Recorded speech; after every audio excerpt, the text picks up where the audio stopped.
N'hésitez pas à liker la vidéo si elle vous plaît et si vous êtes nouveau sur la chaîne, n'oubliez pas de vous abonner et d'activer la notification pour ne rater aucune de nos prochaines vidéos. On commence.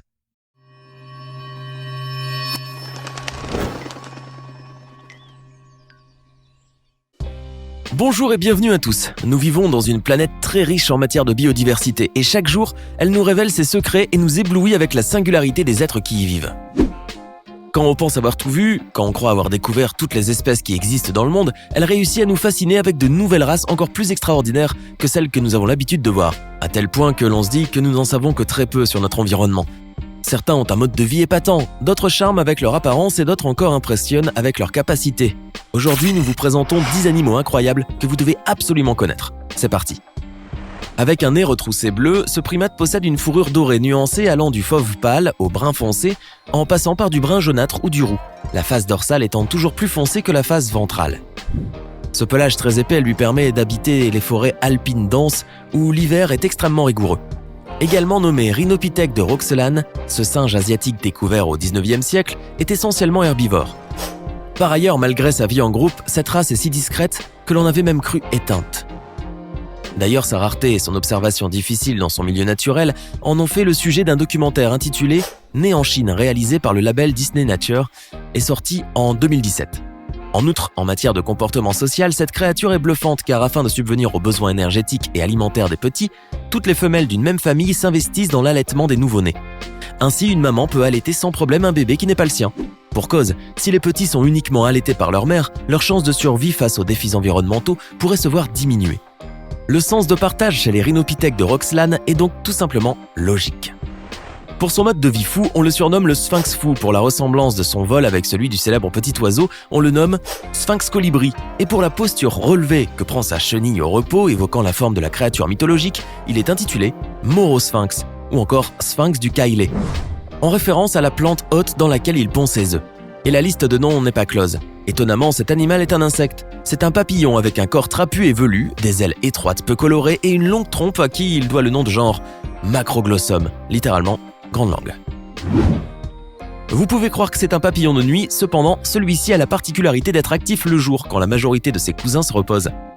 Il en est également l'un des plus rapides, puisque sa vitesse de vol atteint facilement les 55 km/h. Alors, il arrive à migrer sur de longues distances en saison froide vers des zones à température hivernale élevée. Aussi, le morosphinx ne papillonne pas. Comme les oiseaux-mouches, il a une parfaite aptitude au butinage en vol stationnaire à raison de 75 battements d'ailes par seconde. Pour la reproduction, les femelles pondent toujours en vol. N'est-ce pas une vie de fou ? Comme son nom l'indique, cet oiseau fascinant a un bec en forme de sabot, muni d'un crochet acéré à son extrémité. Son corps, couvert avec un plumage gris bleuâtre pour le mâle comme pour la femelle, peut atteindre une hauteur de plus d'1 mètre, une envergure de plus de 2 mètres et un poids de 4 à 7 kg. Oui, il est énorme. Certains pensent même qu'il pourrait être un descendant des dinosaures pour son apparence primitive. Généralement solitaire, il est très territorial, surtout en période nuptiale. Quand il fait trop chaud, la femelle régurgite de l'eau sur les œufs pour les garder au frais. Cet échassier est une espèce carnivore ayant une alimentation très variée constituée principalement de poissons, mais aussi de tortues, de serpents d'eau, de lézards géants, de grenouilles, de jeunes crocodiles, de jeunes oiseaux aquatiques, d'escargots et de rongeurs. Doté d'une grande patience, il peut rester immobile pendant des heures à attendre sa proie, posant son bec sur sa poitrine. Voilà pourquoi dans certains zoos on peut voir écrit sur une plaque « Attention, il est vivant ». Voici une espèce marine sublime qui joue un rôle très important dans l'écosystème. Le nom de perroquet fait référence à ses dents fusionnées constituant une mâchoire sous forme d'un bec très semblable à celui de l'oiseau. Le poisson perroquet bleu a aussi des dents à l'intérieur de la gorge. Avec un corps massif, allongé, légèrement comprimé, au profil arrondi, recouvert de grosses écailles, ce grand poisson bleu brillant d'une longueur de 100 cm et d'un poids de 30 kg environ est atypique, très visible et attirant. Juvénile, il a une tache jaune sur la tête qui change de couleur à mesure qu'il grandit pour devenir pourpre foncé. Avec une espérance de vie allant jusqu'à 20 ans, le poisson perroquet bleu est fortement retrouvé dans les récifs coralliens des tropiques. Pendant la nuit, ce scar, généralement caché dans une cavité, sécrète un mucus protecteur nauséabond qui fait fuir tout prédateur. Par ailleurs, cet animal herbivore se nourrit de la croissance excessive d'algues des coraux. En décrochant sa nourriture des rochers, il en ingère des morceaux qu'il broie puis défèque ensuite sous la forme de sable blanc que nous trouvons sur les plages tropicales. Chaque poisson perroquet peut produire jusqu'à 400 grammes de sable par an, soit plus que n'importe quel autre procédé naturel.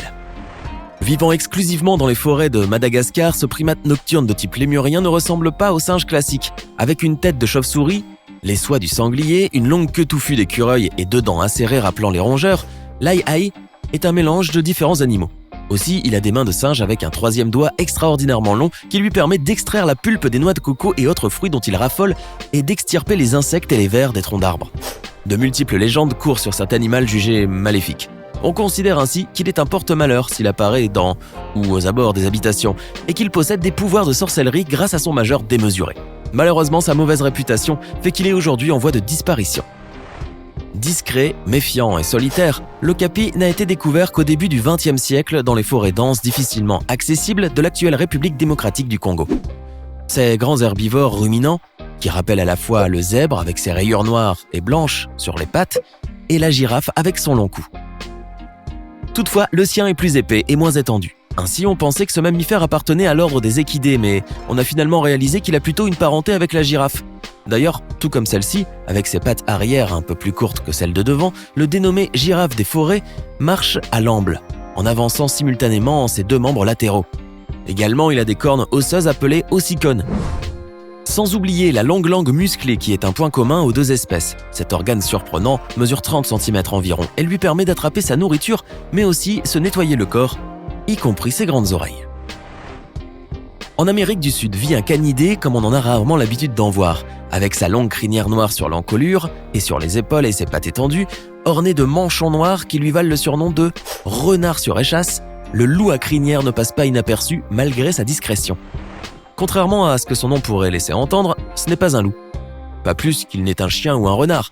Biologiquement, le loup à crinière est le seul représentant de son espèce, dont le plus proche parent est le chien des buissons, un autre canidé méconnu d'Amérique du Sud. Monogame et territorial, ce prédateur chasse la nuit. Il se nourrit de petits invertébrés tels que des rongeurs, des oiseaux, mais aussi des reptiles, des tatous, voire des insectes et des poissons. Bien que carnivore, il consomme également des fruits de saison. Son plat préféré, la pomme du loup, à qui il a donné son nom, constitue 50% de son alimentation. Dans ce sens, le loup à crinière a pourtant un rôle essentiel dans l'écosystème. Ses déjections servent ainsi à en semer les graines et à nourrir les insectes. Originaire de l'ancien empire austro-hongrois, le mangalitsa, porc laineux ou cochon à soie frisée, est un animal qui ressemble au croisement d'un porc et d'un mouton. À la naissance, les porcelets sont rayés comme des marcassins. Élevé en plein air pour sa viande succulente, mais aussi pour son épaisse couche de gras, cachée sous son pelage, il produit un lard d'excellente qualité. En plus, cet animal rustique de nature calme et très sociale est peu sensible au stress et supporte les climats les plus rigoureux, ce qui facilite sa domestication. Les connaisseurs apprécient la viande fraîche de porc laineux. Les cochons de lait passent pour une délicatesse, car ils ne se dessèchent pas à la cuisson et sont de meilleure qualité que ceux d'autres races. Dans le désert central australien vit une créature qui a l'air de sortir d'une production de science-fiction américaine, le Moloch hérissé. Ce saurien se caractérise avec des couleurs de sable qui lui offrent un camouflage dans son environnement tel que le gris, le beige, l'orange ou le brick. Aussi, ce curieux petit lézard d'environ 15 cm a une particularité singulière. Le surnommé diable cornu ou encore diable épineux a un corps recouvert d'écailles aiguilleuses, seul et unique moyen de défense contre les prédateurs. Se rétractant en cas de menace, ses épines lui donnent un air dangereux et sa fausse tête sert à détourner l'attention en cas d'attaque surprise. D'autant plus, ses piquants constituent une réserve d'eau pour l'animal. Lorsqu'il passe près d'un buisson ou de hautes herbes couvertes de rosée, il plonge ses pieds dans l'eau et l'absorbe grâce au phénomène de capillarité. Celle-ci sera ensuite redistribuée dans le reste de son organisme. Ainsi, le Moloch n'a donc pas besoin de boire régulièrement. Son corps retient l'eau et ses écailles font office de réservoir. Diurne et gros mangeur, il se nourrit uniquement de fourmis qu'il avale par centaines. Plus connu sous le nom de Bernard l'ermite, le pagayeur est un crustacé grégaire. Il peut vivre en communauté jusqu'à plusieurs dizaines d'années. Certains d'entre eux sont marins, d'autres sont uniquement terrestres. Contrairement aux autres crustacés, aucune carapace ne protège son abdomen aussi mou que vulnérable. En conséquence, cet invertébré a besoin de s'attribuer la coquille d'un mollusque ou d'un autre substitut qui le protège efficacement des prédateurs et qu'il change au fur et à mesure qu'il grandit pour qu'il puisse s'y développer. Cela provoque quelquefois un comportement social appelé chaîne de vacances. De nombreux pagures de tailles différentes se réunissent autour d'une coquille vide adaptée à la croissance du plus gros d'entre eux et chacun passe dans celle de l'autre dans une ambiance plus ou moins compétitive. En mer, des anémones se fixent sur son coquillage pour le protéger des menaces grâce aux tentacules.